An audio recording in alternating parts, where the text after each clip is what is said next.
இன்றே டவுன்லோட் செய்து உங்கள் ஃபேவரட் ஷோக்களை என்ஜாய் பண்ணுங்க. இங்க மாறன் யாரு? நான் தான் சார். காலையில நீ தான் ஒரு குழந்தைக்கு கடலை மிட்டாய் வாங்கி கொடுத்தியா? ஆமா சார். ஏன் என்னாச்சு? ஏய், நீ கொடுத்த அந்த மிட்டாயில பாய்சன் கலந்துருக்கு. விஷம் அந்த மிட்டாயிலே கலந்துருந்துச்சா இல்ல பர்பஸ் அதுல விஷத்தை தடவி கொடுத்தியான்னு விசாரணையில தான் தெரிய வரும். சார், அது என் சொந்த பொண்ணு மாதிரி சார். நான் எப்படி சார் அவளுக்கு? நீ நல்லவனா கெட்டவனான்னு விசாரணை முடிஞ்சதுக்கு அப்புறம் தான் தெரிய வரும். நீ இப்ப ஸ்டேஷனுக்கு வா. வாடா.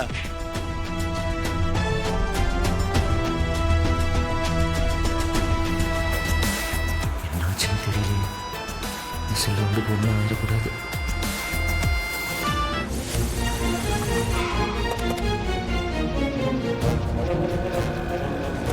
யோ, கூட்டிட்டு வாயா அவனை. விடுங்க சார். சார் ப்ளீஸ் சார், தயவு செஞ்சு நான் சொல்றதை கொஞ்சம் கேளுங்க. அந்த குழந்தை எனக்கு ஃப்ரெண்டு சார். அது மேல நான் கொஞ்சம் பாசம் வச்சிருக்கேன். நான் போய் எப்படி சார்? தயவு செஞ்சு என்னை விடுங்க. முதல்ல போய் அந்த குழந்தை எப்படி இருக்கு என்னன்னு பார்த்துட்டு வந்துட்டு மற்ற எல்லாத்தையும் பார்த்துக்கலாம். டேய், அடிக்காதடா. ஏற்கனவே ஒரு கொலை பண்ணிட்டு ஜெயிலுக்கு போனவன் தானே நீ. இன்னும் தெரிஞ்சலையா நீ? சார், தப்பா பேசுறீங்க. என்னால அந்த குழந்தைக்கு எந்த ஆபத்தும் வரல சார். முதல்ல என்ன நடந்ததுன்னு விசாரிச்சு உண்மையான குற்றவாளியை கண்டுபிடிங்க. நீங்க தயவு செஞ்சு என்ன விடுங்க சார்.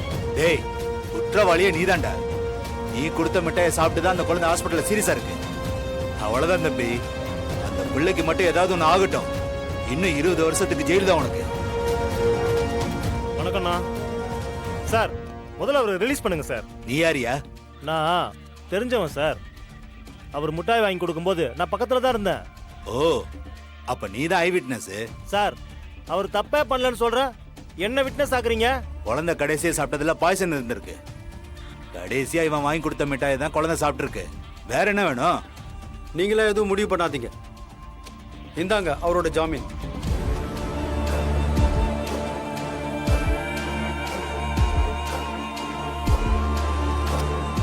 உடனே கிளம்பி வந்துருவீங்களே. அந்த குழந்தை மட்டும் கண்ணு முழிக்கட்டும். அதுக்கப்புறம் விசாரணை ஆரம்பிக்கிறேன். இவன் மேல தப்பு இருந்துச்சுன்னு வச்சுக்கோங்க, அப்புறம் நான் யாருன்றதை காட்டுவேன். இந்தா, இதுல ஒரு சைன் பண்ணிட்டு போ.